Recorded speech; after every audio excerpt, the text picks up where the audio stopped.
Un grand bonjour à toutes et à tous et bienvenue sur 01 TV. On se retrouve comme chaque mois avec beaucoup de plaisir ici au Village Baïséa pour un nouveau numéro de Village Startup avec bien évidemment mon camarade Jérôme Colombin. Salut Jérôme. Salut François, bonjour à tous. Et oui, chaque mois nous vous faisons découvrir des startups très innovantes, des startups françaises évidemment.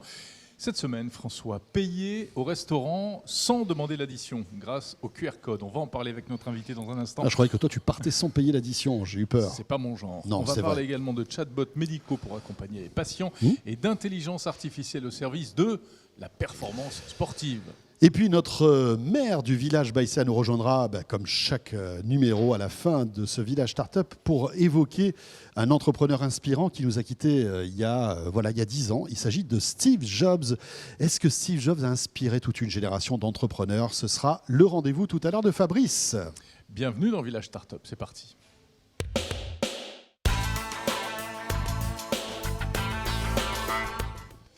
Je le disais, nous allons aller au restaurant. Ah, ça c'est bien. Et peut-être le restaurant du futur. Alors c'est déjà un petit peu le restaurant du présent. On a pris l'habitude, François, de ne plus manipuler des cartes papier, mais de scanner un QR code pour accéder au menu. Eh bien, maintenant, on peut faire ça, c'est vrai. Et en plus, on va pouvoir payer. De plus en plus, on en parle avec notre invité. Riyad Saadoui est avec nous. Bonjour Riyad. Bonjour. Vous êtes le cofondateur de Miap. Tout à fait. Alors expliquez-nous ce que vous faites chez Miap. Et vous le savez, Village Startup, c'est toujours 6 minutes pour nous convaincre. On vous écoute. Très bien. Bonjour, merci à vous de m'accueillir. Mais c'est un plaisir. Pour me présenter peut-être rapidement, donc Riyad Saadoui, historiquement je suis fils d'hôtelier et de restaurateur, donc j'ai grandi dans cet environnement-là. Donc vous savez de quoi vous parlez. De formation ingénieur, et puis Miap est en fait le milieu entre mon historique familial et puis ma formation. Et donc ce qu'on va faire, c'est qu'on va proposer des solutions aux restaurateurs et aux hôteliers pour digitaliser l'expérience client.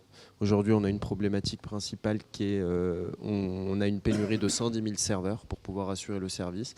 Et donc l'idée, c'est de pouvoir apporter des solutions pour accompagner les serveurs qui travaillent pour leur faciliter la tâche au quotidien. Et donc on va le faire à travers différentes solutions, le menu digital, la commande, le paiement. Voilà, donc on l'a dit, le menu, c'est quelque chose à laquelle on s'est habitué avec la pandémie. Tout à fait. Le paiement, beaucoup moins en France quand même. Oui, effectivement. Donc le menu digital, désormais, c'est devenu quelque chose de classique. On voit des QR codes un peu partout. Le menu digital de Miap est basé sur une intelligence artificielle qui va également permettre aux restaurateurs et aux hôteliers de pouvoir faire de la vente additionnelle, de pouvoir également faire profiter aux consommateurs de bonnes suggestions et de bonnes recommandations. Si je prends une viande, on va me recommander le bon vin avec la viande que je vais prendre. Et ensuite, sur le paiement, effectivement, ça ne s'est pas démocratisé, mais aujourd'hui, on est plusieurs acteurs à travailler sur ce sujet-là pour démocratiser en fait le paiement en un clic, parce que c'est vrai que c'est désagréable de devoir faire la queue pour payer, alors que là désormais on peut en scannant un QR code payer son addition. Ouais, ça c'est pratique, mais alors ce qui est intéressant aussi, c'est qu'on peut commander via votre appli, c'est-à-dire que finalement je ne vois qu'un serveur lorsqu'il va quand il va m'apporter les plats, si j'ai bien compris. Tout à fait, non. Tout à fait dans le sens, pour nous en tout cas, un des objectifs principaux de notre activité, c'est vraiment remettre le service au centre de l'activité. Aujourd'hui, on a malheureusement des serveurs qui sont débordés par leur activité opérationnelle et qui prennent pas le temps de chouchouter leurs clients. Et donc, il faut dire qu'il y a une pénurie aujourd'hui de main-d'œuvre, c'est ça. Tout à fait. Donc cette pénurie fait que les serveurs qui travaillent sont forcément débordés. Et donc l'idée, c'est leur offrir des solutions, des outils pour pouvoir en fait faire en sorte qu'ils puissent se concentrer sur l'accueil du client, sur aider le consommateur à choisir les bons plats et le chouchouter, le fidéliser, le faire revenir dans l'établissement. Là, vous êtes en train d'éviter qu'on vous pose la question. Oui, mais vous allez remplacer tous les serveurs par des smartphones, c'est ça? Mais en fait, effectivement, c'est une crainte pour certaines personnes, mais l'idée, c'est vraiment de se dire, aujourd'hui, en fait, les serveurs sont en train de déserter ce métier-là parce que c'est devenu un métier trop compliqué, parce que malheureusement, ils sont sous-staffés et donc très rapidement surchargés d'un point de vue travail. Donc, autant leur mettre à disposition des outils pour qu'ils puissent se concentrer sur leur vraie valeur ajoutée, qui est faire vivre une expérience au client qui vient au restaurant ou à l'hôtel. Donc c'est du B2B, votre activité, où vous vous adressez aux restaurateurs, vous leur proposez votre solution.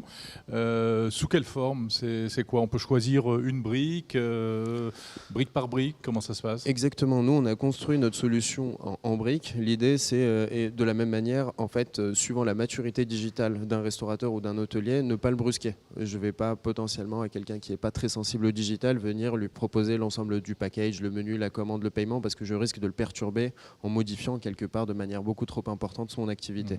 Donc ce qu'on va faire, c'est qu'on va lui proposer potentiellement dans un premier temps la brique menu avec laquelle il va s'habituer, il va commencer à prendre en main le back-office, changer son menu, rendre indispo ses produits. Ensuite, on essayera les briques commandes peut-être sur une partie de sa terrasse et puis à un moment donné le paiement. L'idée, c'est vraiment de les accompagner et faciliter cette conduite du changement vers le digital pour ce secteur-là. Oui, parce que là, aujourd'hui, quand on a un menu avec un QR code, c'est un PDF. Oui, c'est juste un PDF ou un lien Internet. Là, c'est pas pareil en fait. On va se retrouver avec une carte qui est dynamique, c'est-à-dire que le matin, finalement, le restaurateur peut retoucher sa carte. Exactement. C'est notre vraie force, c'est qu'aujourd'hui, la majeure partie des menus qu'on va voir, c'est des simples menus PDF qui sont figés. Notre outil est un menu dynamique qui est basé sur une intelligence artificielle et qui est géré en temps réel, dans le sens où, suivant les horaires de la journée à laquelle on va aller dans un établissement, la carte ne va pas s'afficher par exemple de la même manière. Ah oui, le menu du midi, on ne le retrouvera pas le soir, etc. Tout à fait. Quand on pousse les cocktails peut-être en début de soirée, exactement. Etc. Mettre en avant l'happy hour, etc., etc. Et là, ça se fait automatiquement tout ça? Ça se fait automatiquement. Ça fait un peu plus de 3 ans nous, qu'on travaille sur le sujet. Donc, en fait, on a travaillé avec les restaurateurs et les hôteliers sur rendre ce menu dynamique pour pouvoir, en fait... Et alors, la brique paiement, vous dites juste un QR code, ça veut dire quoi? Côté client, il n'y a pas d'appli à télécharger? Enfin, comment ça se passe? Oui, l'idée, c'est de simplifier au maximum le parcours client. Donc aujourd'hui, Miap a des applications sur les stores iOS et sur Google également. Mais on a également une application web et qui fait que désormais, à partir d'un appareil photo sur un iPhone ou sur un Samsung, on a la possibilité de directement en fait, ouvrir une page web. Et donc, c'est là-dessus qu'on va retrouver soit son menu, soit sa note pour pouvoir la payer. Et donc, on rentre directement son numéro de carte bancaire dans le navigateur. Exactement. Et puis même on est allé plus loin en implémentant Apple Pay, Google Pay, et ça veut dire qu'on peut payer vraiment en 30 secondes. Mais pour pouvoir payer, il faut que toute la commande ait été digitalisée, qu'elle soit prise en compte au fur et à mesure dans le système. Pas forcément, ça va vraiment dépendre du coup, désormais, aujourd'hui, différents acteurs de la food tech travaillent ensemble, dont les caisses enregistreuses. Et donc, ce qui fait que, par exemple, si vous êtes assis à la table 5, si vous scannez un QR code et que vous êtes passé, par exemple, vous avez pris la commande avec un serveur, nous, sachant qu'on a interfacé avec certaines caisses enregistreuses, en fait, on va pouvoir récupérer votre note directement et vous pourrez payer votre note directement. Mais c'est très astucieux. Juste une petite question, on peut donner des pourboires quand même au serveur? Non, mais parce que c'est une question sympathique quand même. On peut donner des pourboires? Oui, et d'ailleurs, on est ravis de cette réglementation qui a été mise en œuvre avec la défiscalisation du pourboire. C'était quelque chose qui était bloquant pour nous. Et effectivement, c'est une réglementation qui va vraiment nous aider à démocratiser la digitalisation dans le secteur. Parfait. Merci beaucoup Riyad Sadoui, cofondateur donc de Miap. Merci à vous. Merci. Jérôme, nous allons maintenant parler de chatbot. On va parler d'intelligence artificielle. Absolument. Chatbot, oui. On reste dans l'intelligence artificielle. On va parler de chatbot, mais au service de la santé.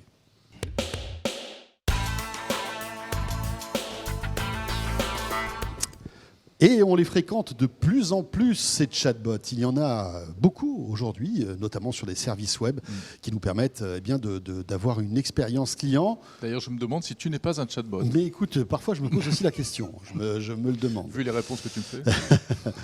Plus sérieusement, on va parler maintenant de chatbot au service de la médecine avec Benoît Brouard, qui nous a rejoint dans Village Startup, le fondateur de WeFight. Bonjour Benoît. Bonjour. Bonjour Benoît. WeFight qui édite des chatbots spécifiques pour différents types de maladies chroniques. Racontez-nous ça. Exactement. Donc en fait, on s'appelle WeFight et on a développé Vic, qui est aujourd'hui en fait un écosystème de solutions. Donc on a Vic, qui est un chatbot qui va répondre à toutes les questions que les patients peuvent se poser par rapport à leur maladie. Et on va aussi avoir DataVic, qui est un dashboard en fait qui permet de faire de la data visualisation et de en fait comprendre le parcours de soins du patient, identifier les pain points dans le parcours de soins du patient. Et là, plus récemment, on a lancé MedVic, qui est une interface de télésuivi de patients au travers de Vic. Alors, c'est quel type de maladie? Alors, en fait, on fait maladie chronique et cancer. Pourquoi? Parce qu'il y a un besoin en fait, d'accompagner le patient au long cours. Et donc, en fait, on va décliner Vic par maladie. Aujourd'hui, on a l'asthme, la migraine, la dermatite atopique, le cancer du sein, le cancer de l'ovaire. Voilà, on essaye de se déployer au plus sur différentes pathologies. D'accord. Est-ce que, alors, question un petit peu pour la gratter, est-ce que la médecine n'est pas un sujet trop sérieux pour la confier à des chatbots ? C'est un sujet extrêmement sérieux et en fait, nous, notre objectif avec Vic, c'est pas forcément de remplacer l'existant, c'est plus de fournir un premier niveau de réponse à des patients en fait, qui peuvent vivre loin d'un centre de soins, dans un désert médical. Le travail de Vic, c'est ça. On fournit un premier niveau de réponse et en fait, on agit un peu comme une boussole presque pour ensuite rediriger le patient vers des sources d'informations plus complètes. Donc c'est quel type de questions ? Par exemple, je fais de l'eczéma atopique, qu'est-ce que je peux poser comme question ? Ça peut aller jusqu'à quel degré de...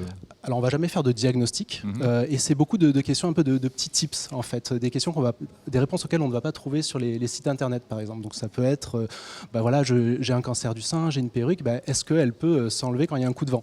Ça peut paraître anodin comme ça, mais en fait non, c'est des questions qui préoccupent vraiment les patients. Et donc Vic, son objectif c'est de répondre à ces questions. Et en fait la réponse aux questions, c'est des réponses qu'on rédige à la main, en interne à WeFight avec des professionnels de santé. Et en fait, on travaille beaucoup avec des associations de patients pour identifier toutes les problématiques côté patient. Donc, par exemple, l'association Imagine dans le cancer de l'ovaire, AF3M dans le myélome multiple. C'est ça en fait qui nous aide vraiment à identifier les problématiques. Cette richesse en fait, on va dire, et cette expérience dans chaque thème. Exactement. En quelque sorte. Et après, donc, vous agrégez toute cette data et elle va réagir à certains mots-clés qu'on va écrire, c'est ça ? Exactement. Oui, en fait, Vic, c'est vraiment composé de deux parties. Donc, il y a vraiment la partie base de connaissances et il y a une partie plus algorithmique où là, ce sont nous qui allons développer nos propres algorithmes de compréhension du langage, donc en français, mais aussi dans différentes langues parce qu'on est présent en Europe, mais également en Amérique du Nord et en Amérique latine. Donc, en fait, on va développer un algorithme par pathologie et par langue. Ah oui. Donc combien de pays et combien de maladies ? On a une vingtaine de pathologies et une douzaine de pays aujourd'hui. Et donc 5-6 langues à peu près. Ah ouais. On voit qu'il y a une marge toujours de progression des chatbots. C'est vrai qu'on a tous eu des expériences plus ou moins heureuses au tout départ. Hein. On voit que grâce au smartphone, justement, les chatbots deviennent parfois assez pertinents. Vous voyez, vous, ce degré de progression ? Vous existez depuis quelques années, déjà depuis 2017. J'imagine que en 4 ans, la progression a dû être énorme, non ? Oui, en fait, nous, avec Pierre, mon associé, donc, qui lui est ingénieur, on s'est dit on va partir sur les chatbots, pas parce que c'était à la mode, mais en fait parce que c'est basique en fait. Et nous, on voulait en fait pouvoir s'adresser à tout le monde, en fait, tous les patients. Et c'est le choix de cette techno-là. Et oui, en fait, ça progresse énormément aujourd'hui, mais je dirais que ça progresse aussi parce qu'il y a beaucoup d'humains aujourd'hui dans notre chatbot. Par exemple, en fait, nos algorithmes vont être entraînés par nos chefs de produits qui sont pharmaciens. Voilà. De même que les réponses qui sont créées manuellement. Oui, pardon. Il y a vraiment une possibilité de converser, il y a un suivi, on peut poser 3-4 questions sur le même thème, etc. Alors, c'est du one-shot en fait. Vic ne va pas contextualiser la réponse, il ne va pas forcément prendre en compte ce qui a été dit avant pour vous répondre. Ouais. Par contre, on va prendre en compte... Il suffit de taper un mot-clé et puis... Alors, c'est un petit peu plus complexe que le mot-clé parce qu'on peut par exemple détecter la négation, par exemple, et un mot peut avoir plusieurs sens selon la phrase dans laquelle il est, donc ça va un petit peu plus loin. Mais oui, par exemple, ça ne va pas prendre en compte votre réponse d'avant. Ça va prendre en compte votre réponse d'avant dans le côté proactif de Vic qui va être capable de revenir vers vous pour vous proposer des contenus, par exemple. D'accord. On voit qu'on associe beaucoup de chatbots à assistants vocaux. Est-ce que c'est aussi est-ce que vous proposez par exemple des connexions avec Alexa, Google Home ? Est-ce que c'est pertinent de rajouter ces enceintes connectées ? Alors en fait, techniquement, rien n'est impossible, c'est même assez simple de le faire. Après, c'est plus le use case qui est un peu particulier. En fait, Alexa, vous lui posez une question, elle vous répond. Mais elle n'a pas ce côté proactif. En fait, ça ferait un petit peu bizarre d'avoir votre Alexa qui se déclenche au milieu du salon lorsque vous êtes en réunion de famille pour vous parler de votre pathologie, quoi. Voilà. Oui. Ah oui, d'accord. Mais si on l'interroge sur un sujet particulier... Alors oui, ça serait faisable, mais en fait, nous, le gros travail, il ne serait pas tant côté technique, il serait plus côté réponse. Parce que si Alexa ou Siri lisent les réponses de Vic, ça va être assez pénible pour l'utilisateur, donc il y a un vrai travail de remaniement du contenu. Et alors, moi je suis patient, comment je rentre en contact avec vous ? C'est par le smartphone, c'est une appli, c'est par le navigateur, comment ça marche ? Navigateur, smartphone, appli, c'est une application gratuite. Il suffit de taper Vic asthme, Vic migraine, Vic cancer du sein sur l'App Store ou le Play Store et vous allez pouvoir télécharger l'application. Quel est votre modèle économique ? Oui, donc en fait, on va travailler avec l'industrie pharmaceutique. En fait, nous, notre rôle avec Vic, c'est de participer à l'empowerment des patients, les sensibiliser par rapport à leur maladie, les sensibiliser potentiellement sur le fait qu'ils sont mal contrôlés par rapport à leur maladie. Et donc, les inciter à aller voir un praticien s'ils sont mal contrôlés pour bénéficier du bon traitement. Mais en fait, on ne va pas faire de pub pour un traitement et jamais on va dire à un patient, voilà, tu as telle pathologie. Non, on sensibilise à la maladie uniquement. Très bien. Écoutez, très intéressant. Ça s'appelle WeFight. Alors, on nous souhaite de ne pas pas vous servir évidemment de votre solution, mais en tout cas, elle a le mérite d'exister. Vous avez combien aujourd'hui de personnes qui l'utilisent ? Alors, on a à peu près 350 000 personnes qui utilisent, donc à la fois des patients, mais aussi des proches, un peu partout dans le monde. D'accord. Voilà. Merci beaucoup, Benoît Brouard. Merci à vous. VIK. Et vous êtes le fondateur donc de WeFight. Merci. Jérôme, Merci. On va rester dans l'IA maintenant, avec un tout autre domaine. On parle beaucoup d'IA aujourd'hui. Oui. On va parler de sport et d'IA dans un instant avec notre prochaine start-up.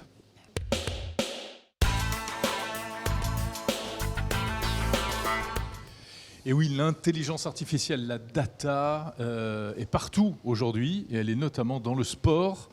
Elle peut permettre d'améliorer les performances sportives. On en parle avec notre invité. Jérôme, évidemment, c'est un sujet qui te préoccupe au quotidien. Tout à fait. Puisque, je suis sportif de haut niveau. Chaque heure, tu es là pour optimiser tes performances sportives. Spécialité côte de bœuf. Et Samuel Soucy nous a rejoint sur le plateau de Village Startup. Bonjour Samuel. Bonjour. Vous êtes le cofondateur de Greg. Greg avec AI comme Artificial Intelligence. Bravo. Exactement. Allez, on y va. 6 minutes pour que vous puissiez nous présenter Greg. À qui s'adresse donc cette solution d'intelligence artificielle ? Et donc Greg s'adresse aux coachs des sportifs professionnels pour leur permettre d'adapter et d'optimiser l'entraînement physique de leurs sportifs professionnels et athlètes de haut niveau par l'exploitation véritable des données, de toutes les données que les sportifs professionnels récoltent, notamment via leurs wearables, donc les capteurs qu'ils portent au cours de leur entraînement physique, mais aussi des questionnaires psychologiques et qui permettent de connaître leur ressenti après leur entraînement physique. Et toutes ces données-là, on va les agréger dans une plateforme qui va nous permettre ensuite d'entraîner des modèles d'intelligence artificielle pour véritablement exploiter les données et plus simplement les visualiser comme c'est le cas aujourd'hui. D'accord. Ça concerne quel type de sport ? Tout type de sport. Aujourd'hui, on se concentre beaucoup plus sur les sports d'endurance, puisque c'est là où les données sont les plus sont présentes en plus grande quantité et en qualité. Mais à terme, l'idée, c'est de toucher vraiment tous les sports. Mais alors, racontez-nous un petit peu ce que vous imaginez, parce que, alors voilà, optimiser un sportif de haut niveau, on peut comprendre, mais comment, avec votre intelligence artificielle et toute la data qu'on récupère, on peut optimiser concrètement ? Est-ce que vous auriez un exemple à nous donner ? Bien sûr. Par exemple, je pense par exemple dans le ski de fond. On a dans les 3 semaines ou 4 semaines qui précèdent une échéance sportive, il y a ce qu'on appelle la période d'affûtage qui est présente aussi dans d'autres sports. Et avec Greg, en fait, on va permettre au coach d'offrir l'entraînement le plus adapté pour que le sportif soit dans la meilleure condition physique possible le jour de l'entraînement, c'est-à-dire s'entraîner, mais pas non plus trop pour préserver son bien sûr. Force, enfin, ça ne soit pas trop fatigué, tout Exactement. simplement. Ouais.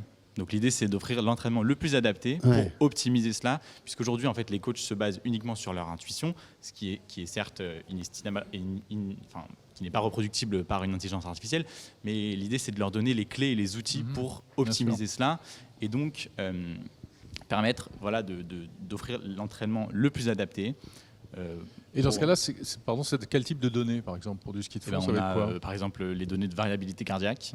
Donc il faut qu'il ait des capteurs. Des capteurs, exactement. Donc pour les capteurs cardiaques, il y en a sur des montres, mais ils sont plus fiables s'ils sont placés sur le torse. Il y a également des données de vitesse, de toutes sortes de données. Il y a des accéléromètres qui sont présents dans les montres, etc. Donc voilà, c'est vraiment toutes sortes de données qui sont agrégées sur une plateforme et exploitées. Mais typiquement, alors il y a un objet très connu qui est l'Apple Watch. Est-ce que vous arrivez à récupérer les données de l'Apple Watch et l'intégrer dans votre application, sachant que Apple, par exemple, n'aime pas trop que ces données santé partent comme ça à droite à gauche? Non, les données santé de l'Apple Watch, pour l'instant, elles sont accessibles uniquement aux applications via l'App Store et via leur API propriétaire. Mais toutes les autres données des autres capteurs, par exemple des montres, je ne sais pas si on peut citer de marque. Oui, bien sûr, justement. Des capteurs, par exemple Polar, Garmin, Wissings, etc. même, voilà, j'imagine. Tous ces appareils-là, tous ces wearables, aujourd'hui, via leur API, on peut récupérer, avec le consentement bien sûr de l'utilisateur, mais après quand c'est des sportifs professionnels, tout est centralisé via déjà leur équipe, etc. Donc non, de ce côté-là, Est-ce que ces données, le coach les récupère en temps réel, pendant l'effort, ou est-ce que c'est après justement l'effort physique qui récupère toutes ces données pour analyser en fait la performance? En général, les données sont synchronisées après l'entraînement, ce qui va permettre du coup juste après l'entraînement, le sportif synchronise son appareil avec la plateforme. Et donc, les modèles vont pouvoir se réentraîner sur les dernières données disponibles et donc actualiser les recommandations pour le sportif. Comment est-ce que vous avez eu l'idée de faire cette appli ? C'est-à-dire que les applications natives, les applis compagnons des wearables en question ne suffisaient pas ? Alors, pour les sportifs professionnels, en fait, on s'est rendu compte que les coachs aujourd'hui avaient simplement la capacité de voir les données et de prendre des décisions à partir de ces données-là sur, par exemple, des tableaux Excel, qui c'est pas du tout c'est pas du tout optimal pour analyser les données de leurs sportifs.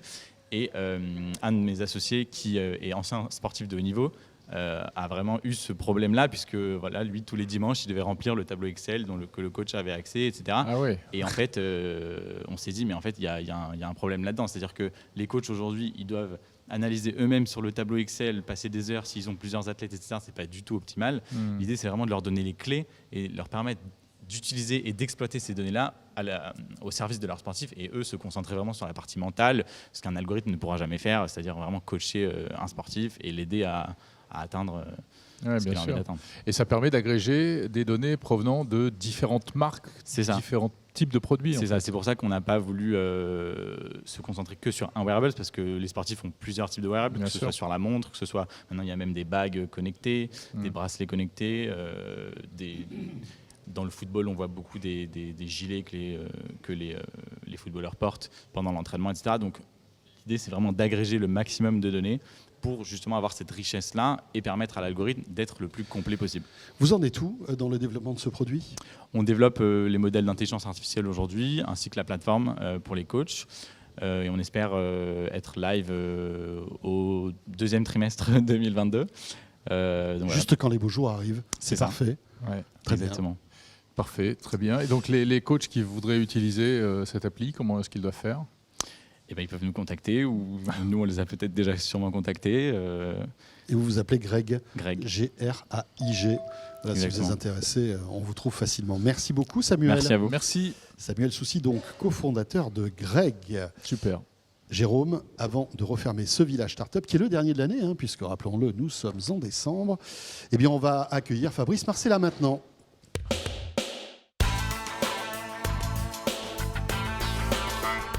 Fabrice Marcella, le maire du village Baïséa. Bonjour Fabrice. Bonjour Jérôme, bonjour François. Avec Bonjour, un sujet Fabrice. original aujourd'hui, tu as choisi, de te pencher sur l'héritage de Steve Jobs. Ouais, c'est bien ambitieux en 6 minutes de parler de tout ça, mais c'est juste de montrer au travers de quelques exemples d'entrepreneurs connus ou pas d'ailleurs, comment on est sous influence consciente ou inconsciente. Vous me faisiez remarquer que j'avais mis un col roulé ce matin, mais c'était de façon inconsciente. C'était de façon inconsciente, mais peut-être parce qu'effectivement j'allais vous parler de Steve Jobs. J'en ai très rarement. Mais rappelons-le, Steve avait toujours ce même accoutrement, sa tenue. Il avait un dress code et puis son col roulé noir en fait. Ouais. Voilà, c'est ça. Bon, j'avais pas de noir, pardon, ce matin, mais il faut bien que je sois un peu original aussi. Voilà, donc Steve Jobs, oui. Même 10 ans après sa mort, c'est devenu mythique. Il est toujours. Il y a plein de... Il était en costume là. Mais c'était en 84. Ah oui, alors ça c'est une époque que je n'ai pas connue. Ouais. Mais non, peut-être pour rappeler qui est Steve Jobs, je ne sais pas si on en a besoin, mais c'est juste pour dire. Non, allez, juste pour dire. Non, mais peut-être juste pour dire quand même que c'était un entrepreneur extrêmement innovant et qu'il a révolutionné différents marchés, en tout cas parmi ceux les plus connus, c'est le marché des ordinateurs avec le Macintosh, le marché de la musique avec l'iPod et le marché du téléphone avec l'iPhone. À minima ça, et bon, on pourrait en parler des heures, il a fait tellement d'autres choses, mais ça c'est extrêmement marquant. Ça c'est le premier élément. Et deuxième élément, d'ailleurs la rubrique Village Startup le montre bien, depuis plusieurs années, voire depuis les années 2000, il y a énormément de startups qui se créent, des startups très technologiques.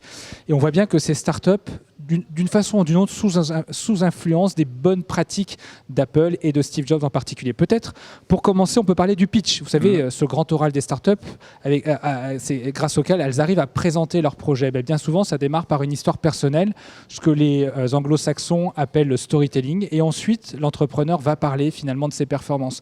C'est exactement comme ça que faisait Steve Jobs. Et peut-être pour faire un parallèle avec des entrepreneurs qu'on connaît aujourd'hui, je voulais vous parler de Marc Simoncini.